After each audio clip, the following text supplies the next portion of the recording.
Bonjour, chers téléspectateurs. Nous sommes aujourd'hui le samedi 25 janvier 2024 et nous nous retrouvons dans le cadre de l'émission Grand Angle de ce jour. Comme nous avons eu l'habitude de le faire, nous allons essayer de partager quelques informations avant de passer à la thématique principale. La première information que nous voulons partager, c'est une préoccupation que nous avons sur cette vidéo qui circule en ce qui concerne des faits qui se déroulent dans le Niari, où on a vu des gros camions avec, semble-t-il, des étrangers qui devaient prendre le chemin, soi-disant, de Mayoko ou de Mbinda.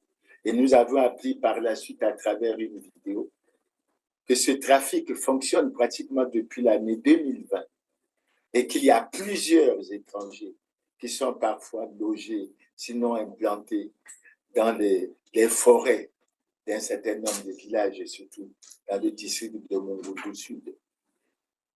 Cette information nous a convaincus et nous a confortés dans l'idée que nous avions sur les résultats du recensement général de la population de l'habitat qui a été réalisé en 2023. Et je pense que nous aurons l'occasion d'y revenir.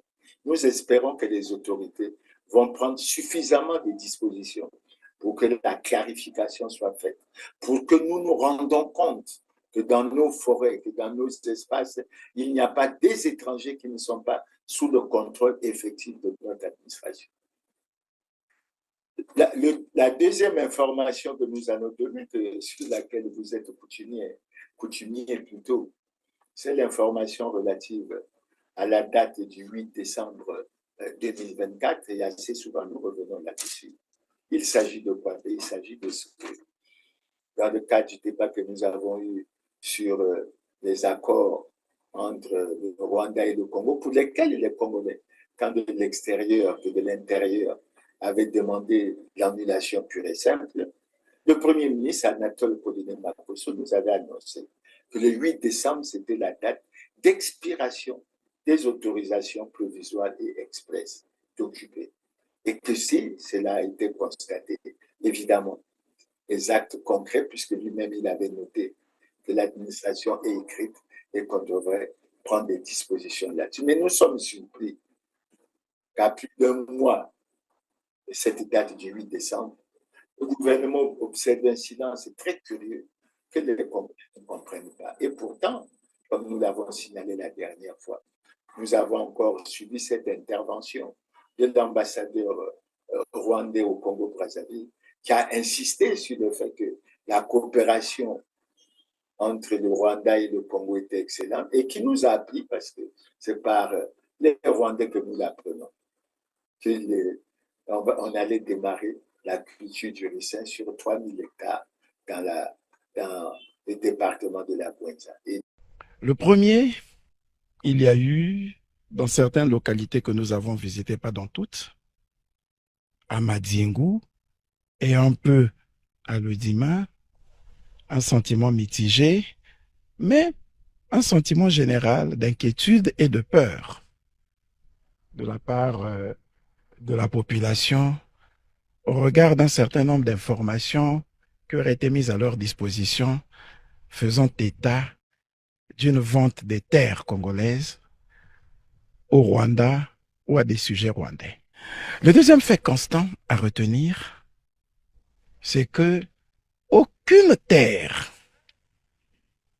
aucune partie de terre n'a fait l'objet de vente ou de cession sur toute l'étendue du territoire national et particulièrement dans les localités visitées, et les populations s'en sont elles-mêmes rendues compte puisque de leurs témoignages, nous avons tous suivi que les populations n'ont reçu sur leur terre aucune délégation rwandaise. Le troisième fait constant à retenir, c'est que les localités que nous avons visitées ont fait l'objet d'autorisation provisoire d'occuper ou d'autorisation express d'occuper s'agissant de la localité de Massangi Ayama. Et malgré ces autorisations provisoires ou express, aucune activité n'a été entreprise pour la mise en œuvre de ces autorisations provisoires. Si jusqu'au 8 décembre 2024, date d'expiration de ces autorisations, toutes ces diligences n'ont pas été accomplies, ces autorisations seront frappées de caducité. Mais qu'est-ce que nous avons vécu? Au lieu de vivre ce que nous souhaitons, nous avons plutôt vu l'ambassadeur rwandais Théonès Musinda Chiaka être reçu par le ministre des Affaires étrangères de la francophonie et des Congolais de l'étranger. Il a été ensuite reçu par le président de la République pour faire ses adieux. Mais il en a profité pour narguer les Congolais, en fait, en disant que leurs affaires marchaient très bien à Maluku et que bientôt il y allait avoir des produits fabriqués made in Congo. Et il a annoncé également, parce que nous ne comprenons pas que les informations viennent toujours du côté du Rwanda, il a annoncé que le projet sur la culture du ricin allait bientôt commencer, ce qui veut en fait dire que c'est l'information donnée aux Congolais pour se moquer d'eux, avec l'arrogance qu'on lui reconnaît, comme pour dire, vous avez dit non à la vente et à la cession des terres au Rwandais, quelle que soit la forme. Vous avez dit oui à l'annulation pure et simple de ces accords, mais vos gouvernants ne vous ont pas suivis. Après 4 ans d'exercice en République du Congo, l'ambassadeur du Rwanda est arrivé à la fin de sa mission. Comme l'exigent les usages diplomatiques en pareilles circonstances, Théonès Musinda Chiaka a fait le mercredi ses adieux au chef de l'État congolais Denis Sassou Nguesso. L'occasion a permis au diplomate rwandais de faire le bilan de son passage en terre congolaise et partant de la coopération entre Kigali et Brazzaville. Pendant les 4 ans, les relations entre le Rwanda et le Congo sont vraiment excellentes. On a mis beaucoup d'efforts sur la diplomatie économique. On a parlé spécialement de deux projets qui sont en train d'être exécutés ici au Congo. Le parc industriel et commercial de Maluku. Je lui ai dit que ça avance très rapidement et que d'ici peu, il y aura des produits fabriqués ici au Congo, made in Congo, par la société de droit congolaise avec des capitaux rwandais, Mesfield. On a parlé aussi d'un projet très important pour le Congo qui va produire beaucoup d'emplois, le projet de la culture de ricin pour faire l'huile de ricin et faire le biocarburant. C'est un projet que, encore une fois, Mesfield fait avec la société ENI. Nous allons commencer à cultiver d'ici peu à Obavir, dans la Bouenza, 3000 hectares, mais ça va continuer. Nous souhaitons que les autorités congolaises nous donnent la véritable information et que nous ne soyons pas accrochés à la source rwandaise parce que les Congolais attendent des informations des autorités congolaises. La troisième information sur laquelle nous voulons nous pencher, qui vous est également familière, c'est l'information sur la date du 28 novembre 2024, date à laquelle il avait été annoncé une information extrêmement importante, selon laquelle il fallait 3 milliards pour payer les bourses alors que les services exigeaient 9 milliards. Et le président de la République s'était interrogé sur le fait de savoir si les 6 milliards se dissipaient chaque année sans jamais laisser de traces. Et depuis, nous avons pensé qu'il fallait que ce scandale, ce nouveau crime économique et financier soit vu au niveau de la justice et que les responsables puissent être traduits devant les tribunaux de notre pays. Nous avons suivi quelques réactions, notamment la réaction du Premier ministre Anatole Kouliné-Makosso, qui parlait d'une enquête administrative, alors que pour nous, les choses étaient claires. Et il en a été de même pour le ministre Thierry Lézin-Mungala. Et le président avait ajouté que la même situation se retrouvait pratiquement dans les établissements à budget de transfert. Et que lorsqu'on regardait de près certaines administrations, il y avait le problème des faussaires, il y avait le problème des agents fictifs. Et sur tout ça, nous tenons à rappeler, pas seulement sur cette situation, que de façon générale, il y a beaucoup de dossiers sur les scandales et crimes économiques et financiers pour lesquels on ne peut pas rester silencieux. Surtout que nous avons suivi l'intervention du ministre Denis Kressel Sassou Nguesso, qui nous a encore rappelé qu'il n'y avait pas suffisamment d'argent au niveau de l'État pour financer le plan national de développement et qu'il fallait recourir au secteur privé. Mais notre position est la suivante. Avant de recourir au secteur privé, il faut que l'État fasse l'effort de récupérer l'argent qui a été dilapidé des caisses de l'État. Les cas sont bien connus. Et il est bon qu'on sorte de cette léthargie, qu'on sorte de cette impunité.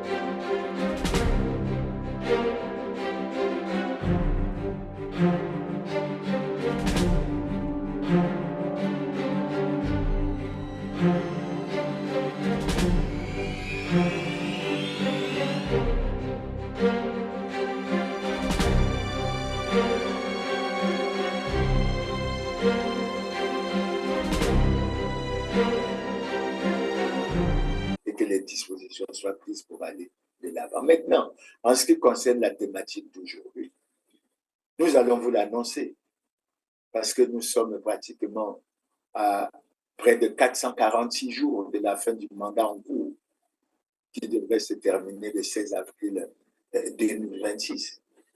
Nous sommes pratiquement à près de 414 jours de la tenue de la prochaine élection présidentielle, car selon les dispositions de la loi, l'élection présidentielle a lieu 30 jours au moins, 40 jours au plus avant la date d'expiration du mandat. Et quand nous avons essayé de regarder le calendrier, évidemment, l'élection présidentielle en 2026 devrait avoir lieu entre le 7 et le 17 mars 2026. Et c'est pour ça qu'au niveau de la thématique, nous avons pensé lancer le débat sur la gouvernance électorale au niveau du Congo. Ce qui veut dire qu'au-delà de cette émission, nous aurons d'autres émissions où nous aborderons d'autres sujets sur cette question fondamentale au niveau de la gouvernance de notre pays, sur laquelle nous reviennons. Et pour avancer dans cette thématique, nous nous sommes d'abord posé une question. La première question que nous nous posons, c'est le premier aspect que nous abordons, la suivante. Le Congo est-il une démocratie? Cette question taraude les esprits des Congolais. Et assez souvent, on a entendu les gouvernants dire que nous faisions beaucoup de progrès au niveau du processus démocratique.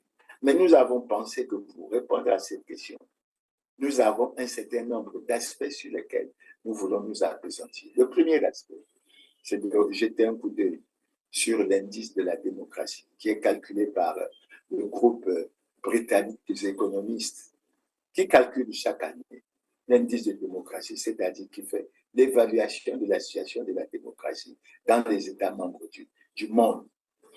Et lorsqu'on regarde ces dernières années, on constate qu'au niveau du Congo, en 2021, 2022, 2023, cet indice, qui généralement est relevé entre 0 et 10,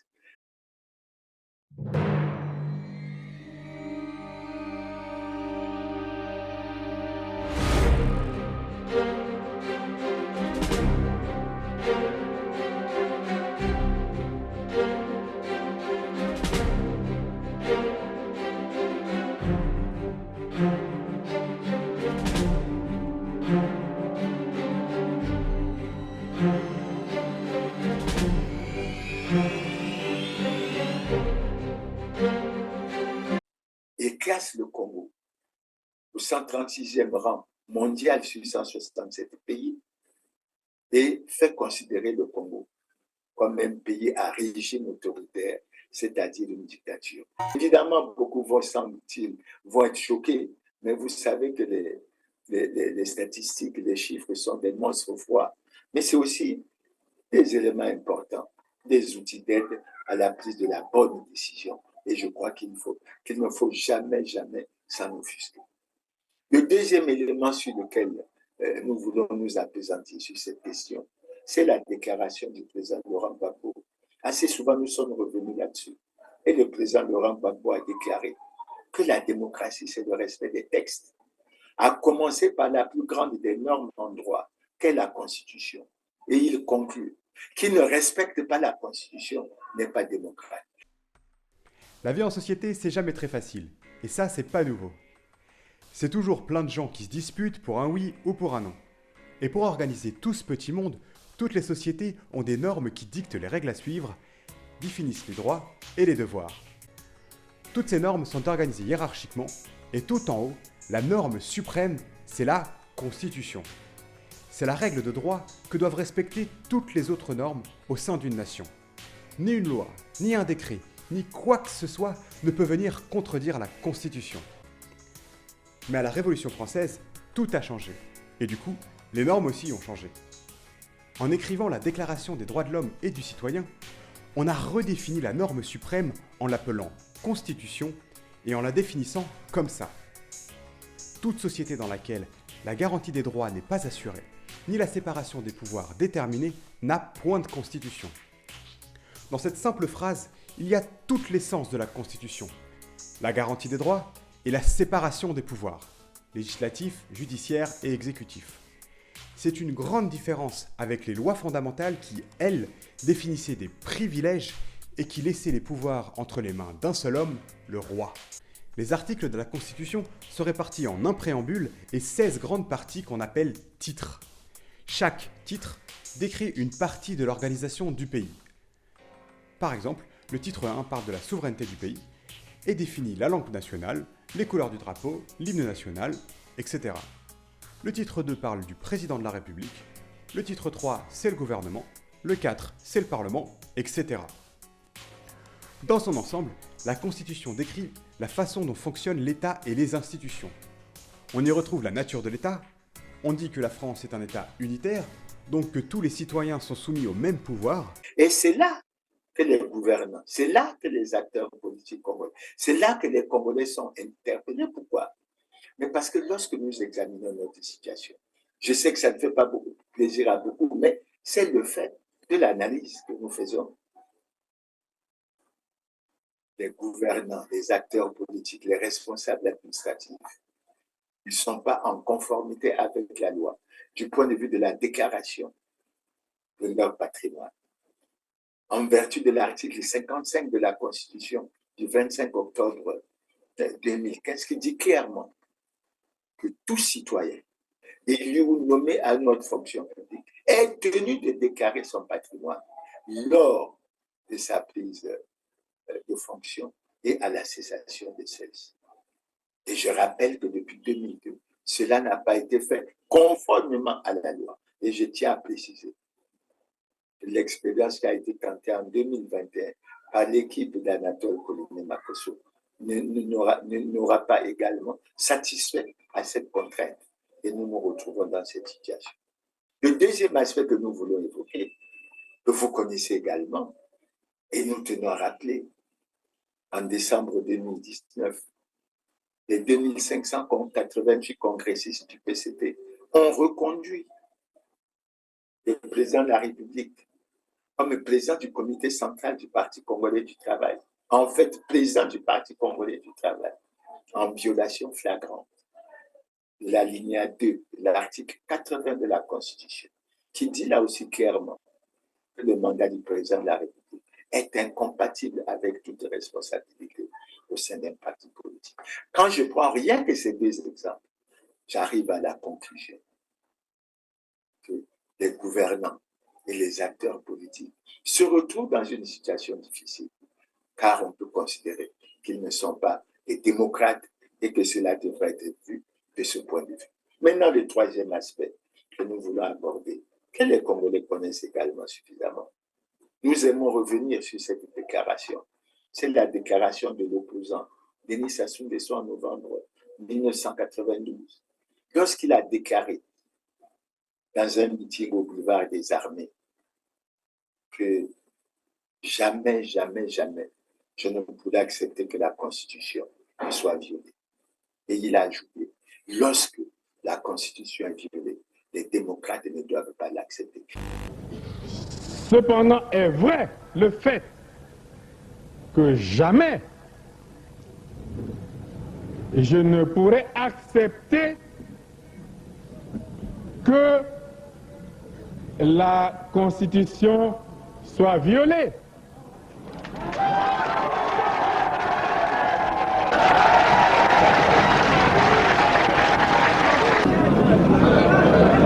J'insiste pour dire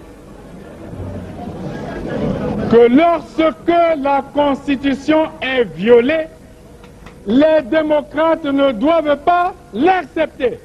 Je laisse les Congolais eux-mêmes apprécier la situation et je ne souhaiterais pas faire davantage de commentaires là-dessus. Tellement les choses sont claires parce que nous venons de constater les violations de la loi et nous venons de suivre cette déclaration. C'est à chacun de nous de tirer les conséquences. Maintenant, le quatrième et dernier élément que nous allons tirer sur cette rubrique, c'est la déclaration du président Denis Sassou Nguesso. Cette fois-ci, dans son message sur l'état de la nation en 2020, lorsqu'il a déclaré que nos difficultés de l'heure ne doivent pas nous amener à emprunter le chemin hasardeux et dangereux de l'anticonstitutionnalité. Les choses sont claires.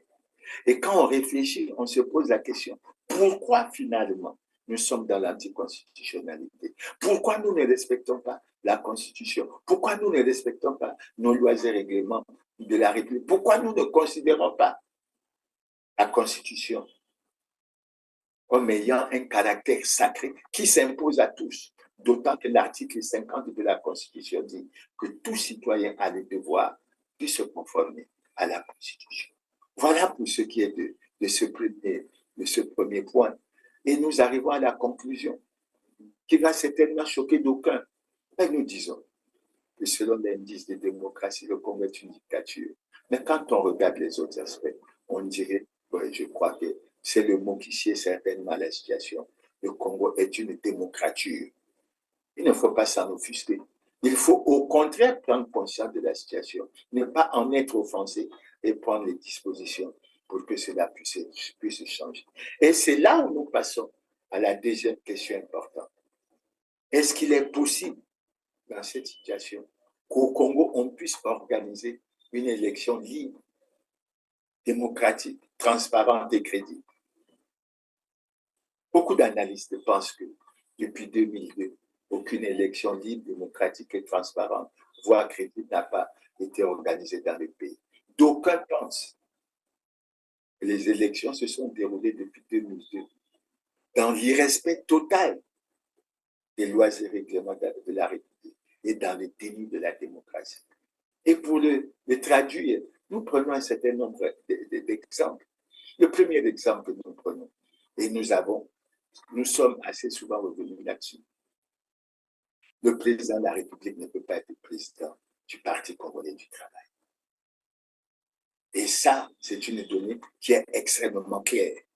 Et nous continuons en disant que selon notre conviction, le président du Parti congolais du travail ne peut pas organiser une élection libre, démocratique, transparente et crédible. Et je crois que c'est un aspect suffisamment important dont il faut tenir compte. Comme nous l'avons dit plus haut, nous sommes plus qu'à quelques jours de l'élection présidentielle et il faut que cela soit véritablement tenu en ligne de compte. Le deuxième élément sur lequel nous voulons nous appesantir sur cette situation, mais le Parti congolais du travail n'est pas en conformité avec la loi. C'est peut-être l'un des aspects pour lesquels j'entends parler de complot contre Clément Nyirassa. Mais c'est un constat. Il faut prendre la Constitution, il faut la lire. J'ai déjà évoqué le premier élément, puisqu'ils ont reconduit en décembre 2019 le président de la République comme président du Parti congolais du travail.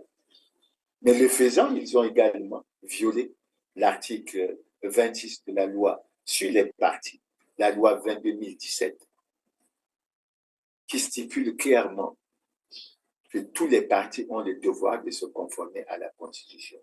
Et quand on regarde, quand on suit bien les choses, on se rend compte et on se demande pourquoi le Parti congolais du travail n'est pas sanctionné conformément à l'article 31 de cette loi relative aux partis politiques, article qui stipule clairement qu'en cas de violation des lois et règlements de la République en vigueur par un parti politique ou un groupement de partis politiques, le parti politique concerné est suspendu par un arrêté du ministre chargé de l'administration du territoire et qui procède également à la fermeture de ces locaux.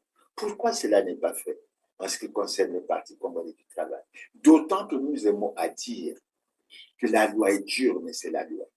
Elle doit s'appliquer à tous dans toute sa longueur et que nul n'est au-dessus de la loi.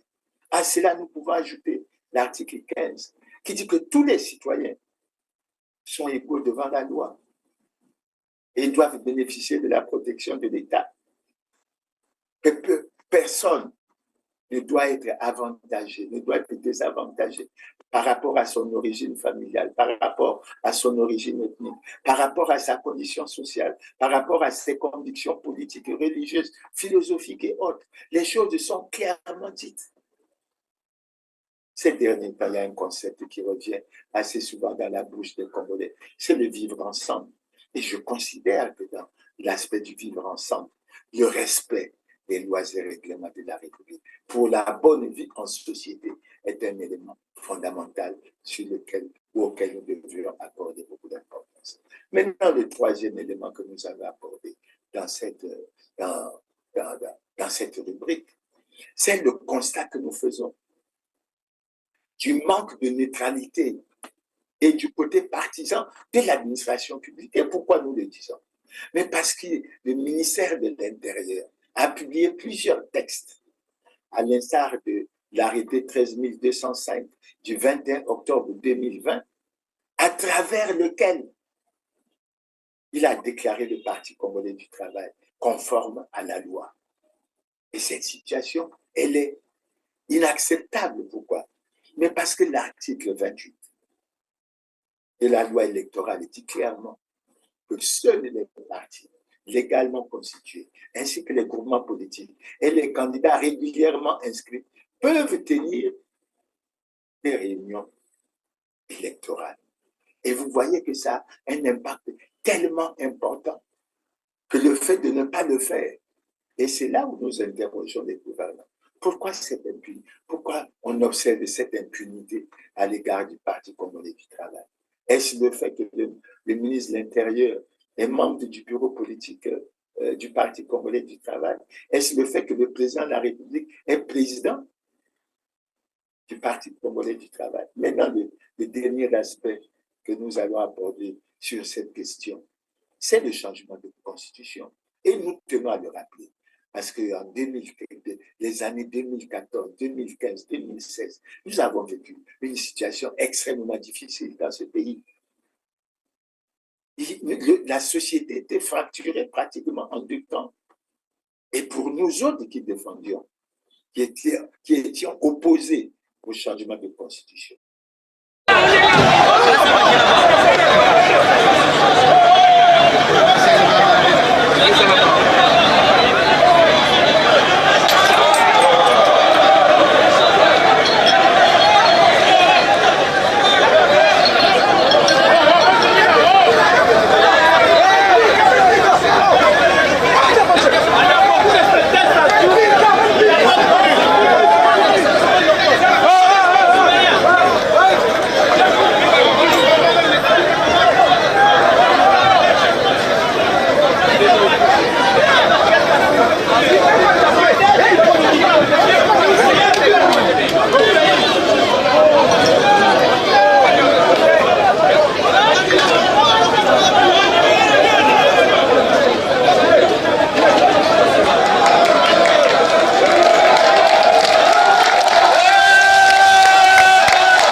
tout ce que nous avons vécu, tout ce que nous avons revisité. Qu'est-ce que nous avons revisité? Et nous avons revisité le livre Parler vrai de l'Afrique, Parler vrai pour l'Afrique du président Denis Sassou Nguesso, aux pages, je crois, 90-91, où il disait clairement que la Constitution limitait le nombre de mandats à 2.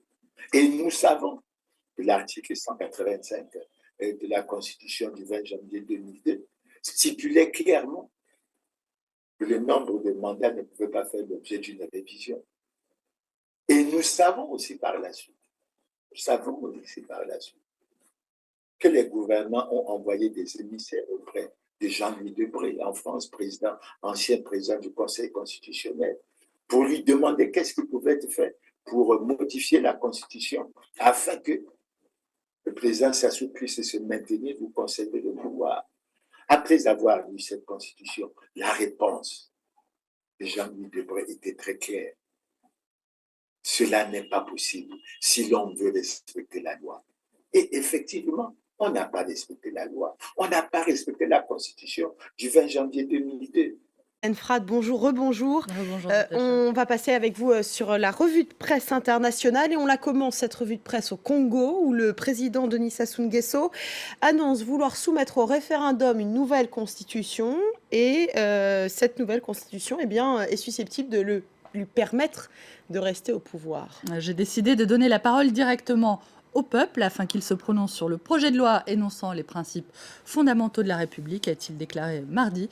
Ce sont des propos repris intégralement ce matin par The Mail and Guardian d'Afrique du Sud, qui rappelle que le président congolais, 72 ans, a dirigé le pays de 1979 jusqu'en 1992, avant de revenir au pouvoir 5 ans plus tard, en 1997, à l'issue d'une guerre civile.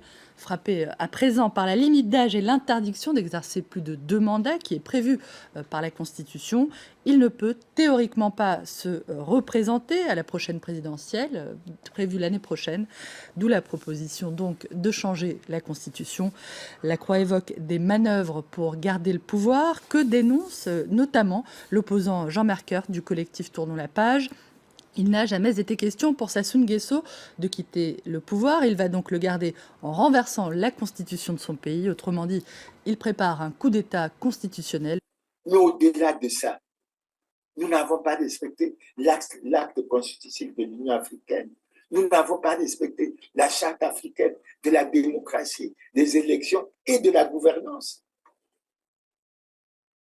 Mais bien plus, nous avons été très heureux, je le dis en ce qui nous concerne, nous avons été très heureux de suivre la déclaration du président Mamadi Doumbouya de la Guinée lors de la 78e session de l'Assemblée générale des Nations unies, qui a déclaré sur la tribune des Nations unies que le putschiste, ce n'est pas celui qui prend l'arme pour déposer un régime, que les putschistes les plus nombreux qui ne font l'objet d'aucune condamnation sont ceux qui tripatouillent les constitutions pour demeurer éternellement au pouvoir. Avant de commencer, Monsieur le Président, vous adressez les chaleureuses félicitations de la délégation guinéenne pour votre brillante élection à la présidence de la 78e Assemblée générale des Nations unies.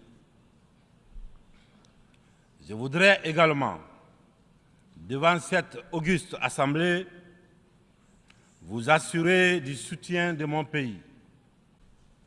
À Monsieur le secrétaire général, Monsieur Antonio Guterres, je le remercie pour le dévouement avec lequel il dirige notre organisation. Monsieur le Président, Mesdames et Messieurs, en venant prendre part aux travaux de la 78e section ordinaire, je voudrais m'acquitter d'un devoir, celui de vous transmettre les chaleureuses salutations du peuple souverain de Guinée. Mon pays qui continue de fonder un espoir en l'Organisation des Nations Unies pour trouver des solutions idoines aux questions auxquelles notre monde continue d'être confronté. Dans ce cadre, Monsieur le Président, nous pensons que les fondamentaux qui ont sous-tendu à la création de notre organisation doivent s'adapter aux mutations profondes de notre société.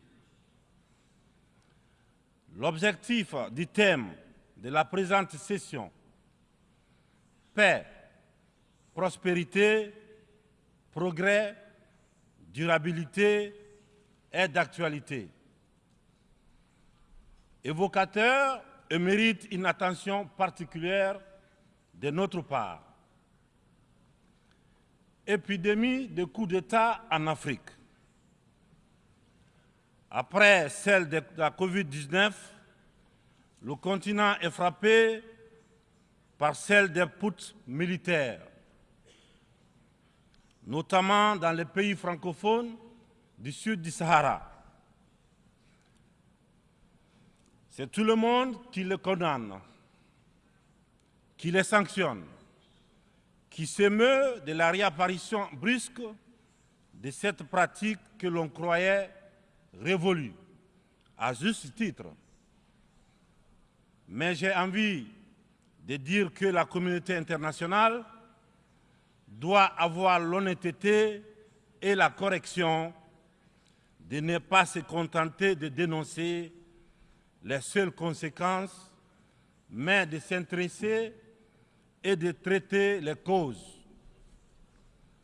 Les coups d'État, s'ils se sont multipliés ces dernières années en Afrique, c'est bien parce qu'il y a des raisons très profondes. Et pour traiter le mal, mesdames et messieurs, il faut s'intéresser aux causes racines. Le putschiste n'est pas seulement celui qui prend les armes, qui renverse un régime. Je souhaite que l'on retienne que les vrais putschistes, les plus nombreux, qui ne font l'objet d'aucune condamnation, c'est aussi ceux qui manigancent, qui utilisent la fourberie, qui trichent pour manipuler les textes de la Constitution afin de se maintenir éternellement au pouvoir. C'est ceux en col blanc qui modifient les règles du jeu pendant la partie pour conserver les rênes du pouvoir. Voilà les putschistes les plus nombreux. Et je crois que ça pose, en ce qui nous concerne, le problème de l'alternance démocratique. Et ce problème, il faut que nous y revenons assez souvent. J'ai eu l'occasion déjà de dire, en ce qui nous concerne, il faut que nous revenions à une constitution qui prévoit un mandat de 5 ans, une seule fois renouvelable. Et je crois que ce serait une bonne chose. Maintenant, quand on a fait ce parcours, et quand on insiste sur le fait que le président du Parti congolais du travail ne peut pas organiser, par rapport aux dispositions de la loi, une élection libre, démocratique et transparente, on se rend compte que nous sommes bien dans ce cas. Nous sommes bien dans ce cas. Et je crois que nous comprenons assez souvent les problèmes que nous avons eus, les conflits, les perturbations. Je me rappelle encore de ce triste événement le 4 avril 2016 avec ce qui s'est passé dans Trasa Sud, mais qui a eu des prolongations dans le coup avec le bilan que nous connaissons.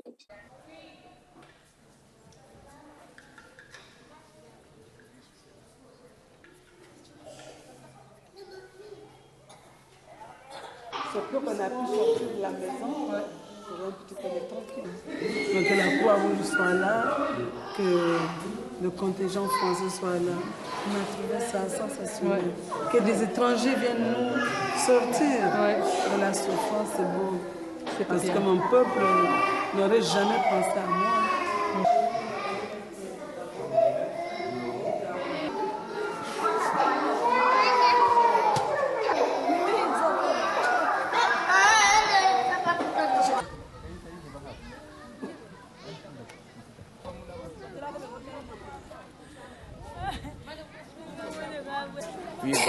dort dans des conditions macabres.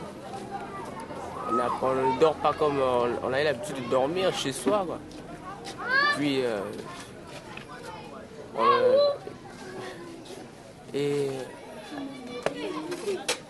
on n'a rien à se faire.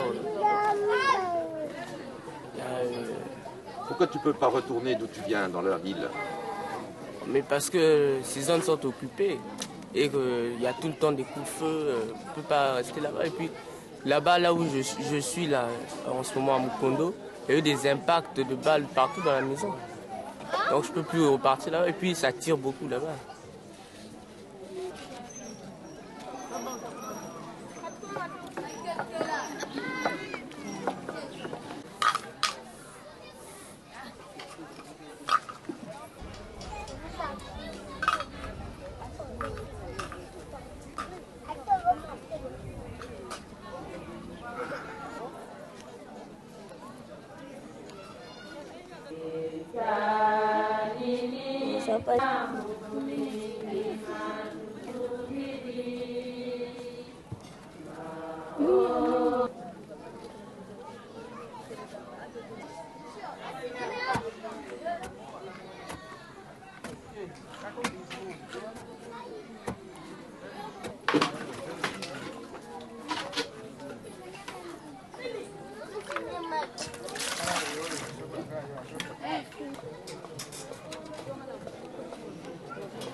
Il faut que ces problèmes soient réglés calmement et que l'on essaie d'avancer. Maintenant, je vais aborder un nouvel aspect.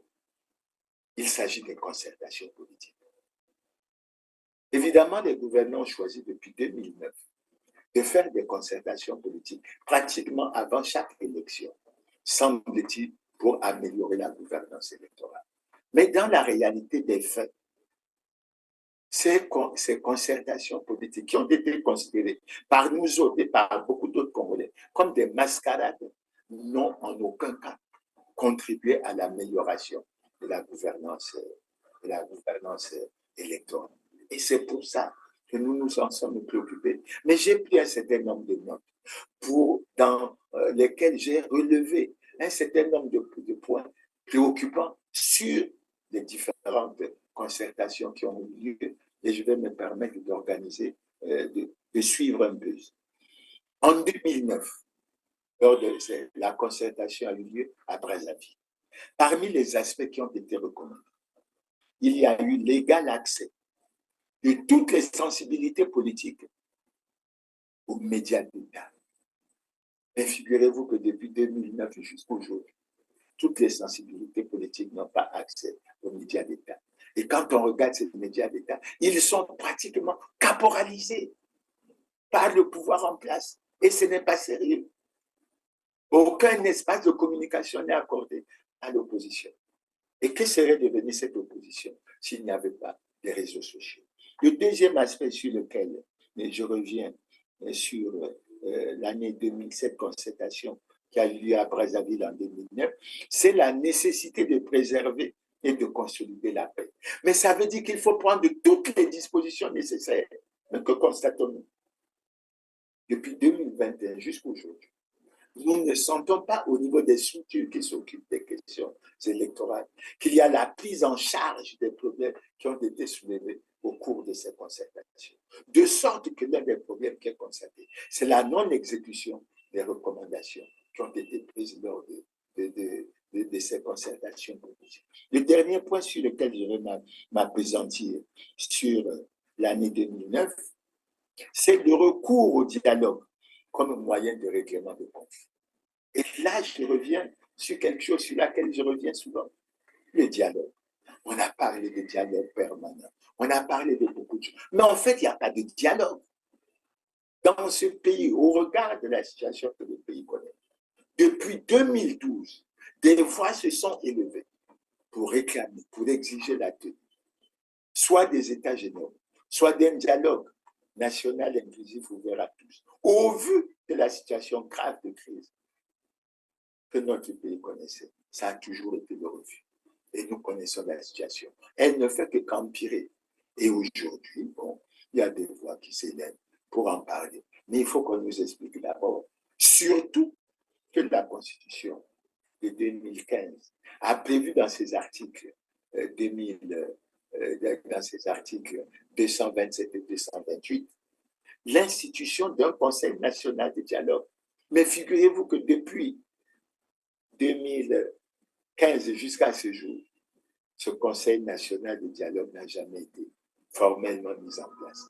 Curieusement, on a nommé un secrétaire permanent qui avait 2 secrétaires. Et le secrétaire permanent avait tenté de lancer en 2019 ce qu'il avait appelé le processus constitutionnel du dialogue national sans exclusion, qui devait avoir 5 phases, mais qui a été arrêté dès la première phase. Est-ce qu'on est sérieux lorsqu'on indique clairement qu'il faut le recours au dialogue comme moyen de règlement des conflits? Ensuite, je vais terminer sur un aspect pour cette concertation de 2009. C'est l'implication de toutes les parties prenantes dans la vérification des listes électorales, sans remettre en cause les délais constitutionnels d'organisation de l'élection. Là encore, c'est un problème sur lequel nous allons revenir assez souvent, parce qu'il touche à la fois à la maîtrise du corps électoral et à la fiabilité des listes électorales. Et à notre avis, ce n'est pas une très bonne chose. Après Brazzaville, en 2011, cette concertation a eu lieu à Evo. Et à Evo, j'ai cru retenir 2 aspects. Le premier aspect, c'est l'inscription par le gouvernement des opérations préélectorales et électorales dans un timing précis pour éviter la précipitation. Jusqu'aujourd'hui, rien n'a absolument été fait. Et nous sommes, comme là, on l'a dit, à près de 444 jours de la fin du mandat, à près de 414 jours de la tenue de l'élection présidentielle. Quand est-ce que ce chronogramme, ce timing sera présenté pour que l'on sache exactement comment on devrait avancer? Et nous constatons qu'il y a véritablement un retard. Maintenant, l'autre aspect qui a été retenu en 2011, c'est la nécessité d'opérer une réorganisation administrative susceptible de permettre un redécoupage électoral global. Je crois qu'on n'y est pas encore. On n'y est pas encore. Quand ça arrivera, mais la raison, on dit assez souvent que c'est un processus, etc. Et je passe à Dolisie en 2013. En 2013, à Dolisie, on a constaté quelque chose d'extrêmement important, qui doit être pris en ligne de compte, mais suffisamment à temps. Qu'est-ce qui a été constaté? Il a été constaté que la méthodologie proposée par l'administration, consistant à déterminer le corps électoral au moyen d'une révision des listes électorales, n'est pas de nature à permettre une bonne mise à jour du fichier électoral. Si nous n'avons pas mis le fichier électoral à jour aujourd'hui, quand est-ce que nous pensons le mettre à jour? Quand est-ce que nous pensons le mettre à jour? D'autant qu'à Dolisie, il a été ajouté que l'organisation des élections à pesée libre et transparente, ainsi que la préservation de la paix sociale, dépendent d'une bonne maîtrise du corps électoral. Est-ce que nous maîtrisons le corps électoral? Je dis non, puisque nous avons une référence sur laquelle nous allons revenir.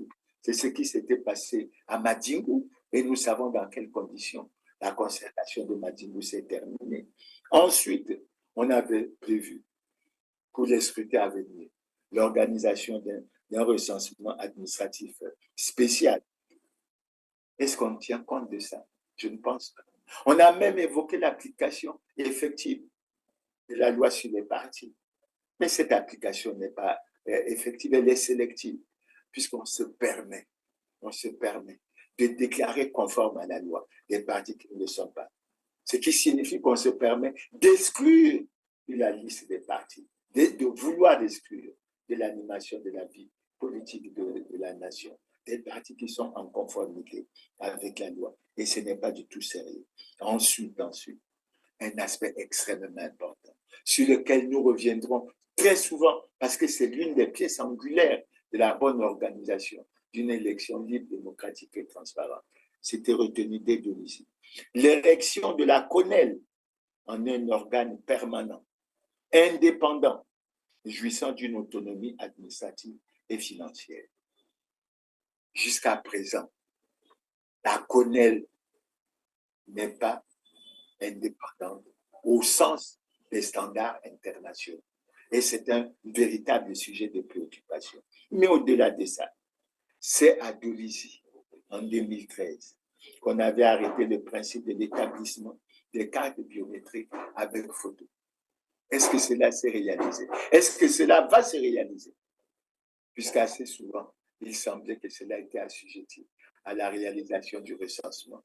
Mais nous savons déjà, mais nous allons aborder cette question ultérieurement.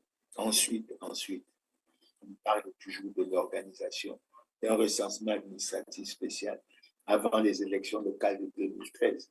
J'insiste sur ça parce que ce recensement avait eu lieu. Mais il a été contesté par les partis politiques qui ont pris part à son organisation. Et enfin, on dit à Sibiti. En fait, à Sibiti, en 2015, l'objet essentiel, ce n'était pas tellement l'aspect d'organisation des élections. L'objet essentiel, c'était d'obtenir le principe du changement de constitution. Mais malgré tout, à Sibiti, on a parlé, on est revenu sur le problème de l'indépendance de la CONEL, qui était déjà abordé. On est revenu sur la biométrie. On a confirmé le principe, la réalisation de la biométrie. On est revenu sur l'application effective de la loi sur le parti. Et on a annoncé un autre fait sur lequel on reviendra assez souvent. C'est l'aspect du problème du plafonnement des dépenses de campagne.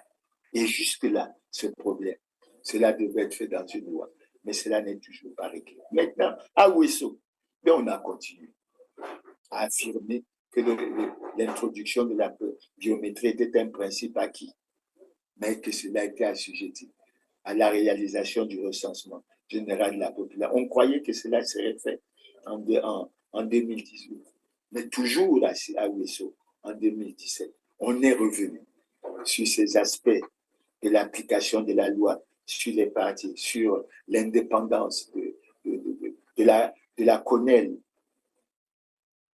et sur l'avant-projet de la loi sur le financement des campagnes électorales. Et finalement, on est passé en 2020, où il est apparu clairement qu'il y a eu des discussions houleuses, mais que sur les principaux problèmes, il n'y a pas eu d'accord. Sur quel problème il n'y a pas eu d'accord à Mati? Mais c'est sur effectivement la mise en place d'une commission électorale véritablement indépendante aux standards internationaux. C'est sur la maîtrise du corps électoral. C'est sur la fiabilité des listes électorales. C'est sur le plafonnement des dépenses de campagne.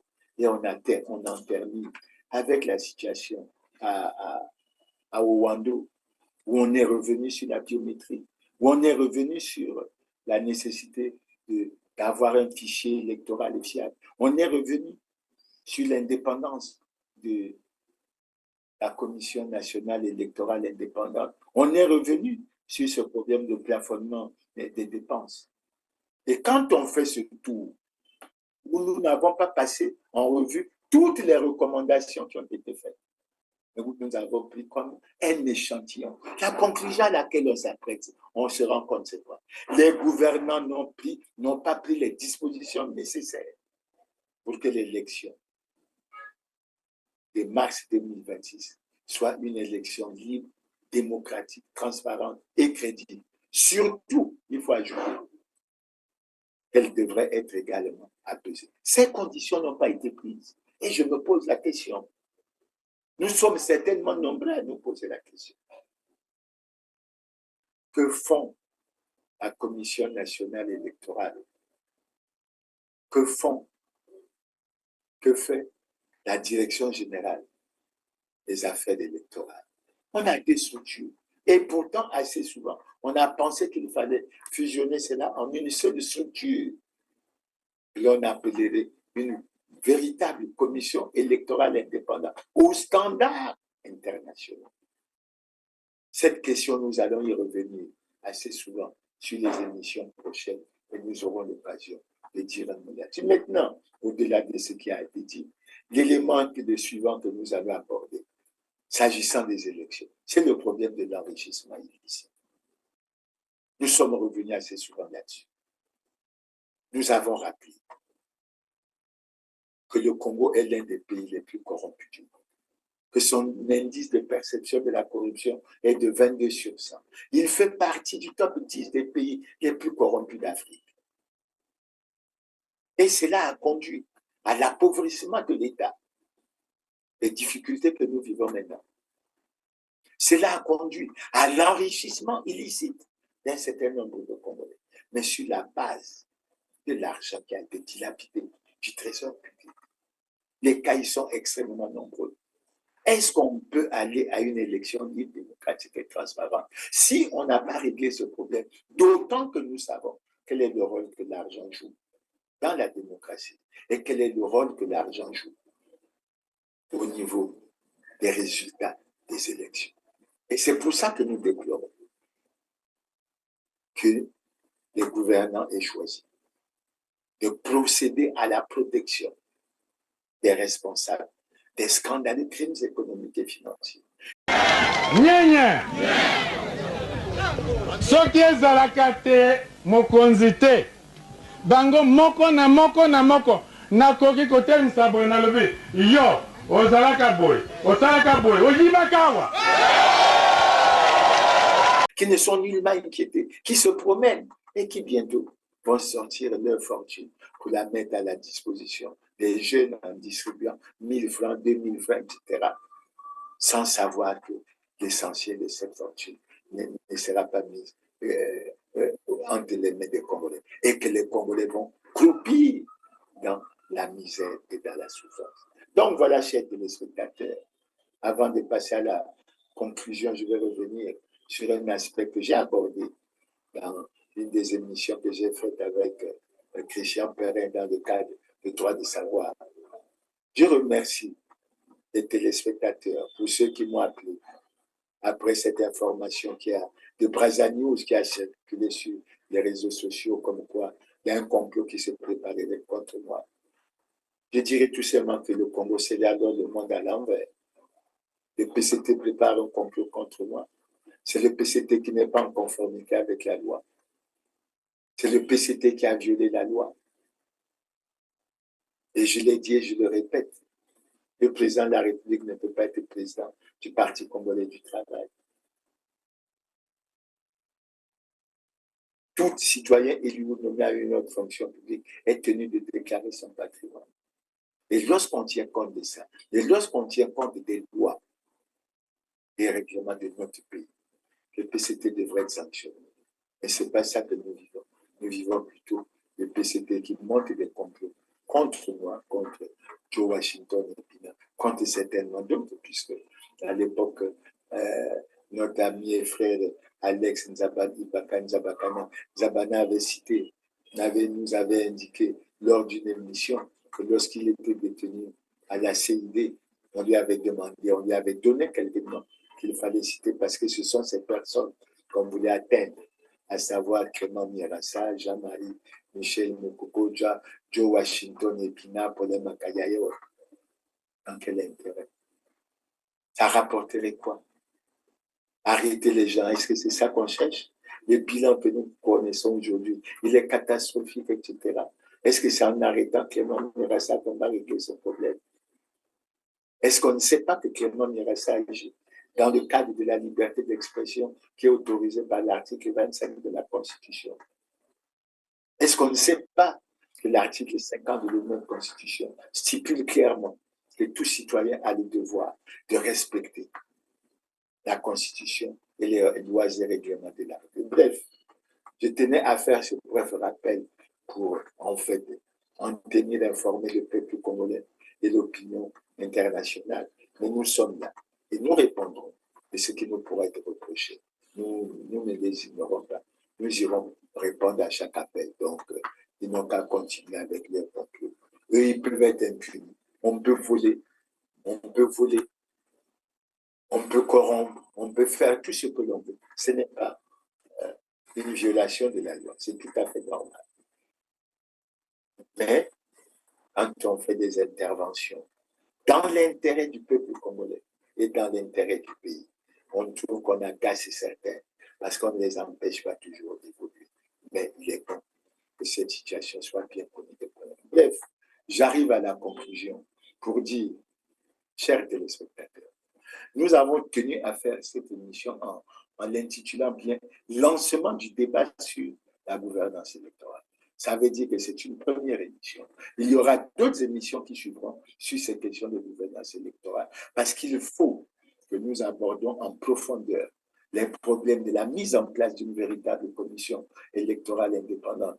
Il faut que nous abordons en profondeur les problèmes de la maîtrise du corps électoral. Il faut que nous abordons en profondeur les problèmes de la fiabilité des listes électorales. Il faut que nous abordons en profondeur le problème de la refonte de la loi électorale. Il faut que nous abordons en profondeur le problème qui revient assez souvent, qui est celui du plafonnement des campagnes. Bref, nous sommes là, mais nous disons avec la situation, le tableau que nous voulons dresser.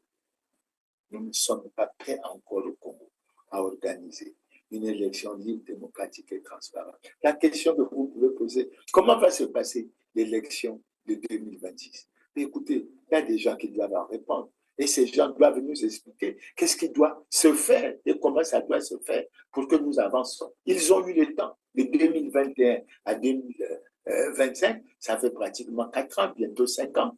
Ils auraient dû prendre le temps de résoudre les systèmes de problèmes. Surtout, lorsqu'on revient sur le Conseil national du dialogue, il est clairement dit à travers les articles 227 et 228 que le Conseil national du dialogue est un organe de concertation, d'apaisement, de recherche de consensus sur tous les problèmes politiques d'intérêt national. Donc, on aurait même pu profiter de cette disposition pour que les Congolais regardent ensemble, l'intelligence congolaise regarde. Qu'est-ce qu'il fallait faire pour que nous allions à une élection où les Congolais choisissent véritablement leurs dirigeants? Maintenant, je terminerai l'émission du jour d'avant d'évoquer les problèmes sur les problèmes à venir. Je suis de ceux qui pensent que le président de la République, en tant que président du Parti congolais du travail, ne peut pas organiser une élection libre, démocratique et transparente. Je reviens sur le fait que le Parti congolais du travail n'est pas en conformité avec la loi. Ce parti devait être sanctionné. Et ce problème, il faut qu'il soit présenté au président de la République qui a prêté le serment de respecter et de faire respecter la Constitution. Parce que sa responsabilité, c'est d'appliquer les dispositions qui sont prévues. Et c'est lui qui a cette responsabilité-là. Chers téléspectateurs, c'est sur ces mots que je termine l'émission, en souhaitant que nous allons nous retrouver au début du mois de février avec un nouveau thème qui pourra continuer sur les questions de gouvernance électorale où nous pourrons choisir en fonction de l'actualité un autre thème. En tout cas, nous sommes préparés à poursuivre le débat. Donc, encore une fois, je vous remercie pour votre aimable attention et vous donne rendez-vous au samedi prochain. Merci pour votre aimable attention et à bientôt.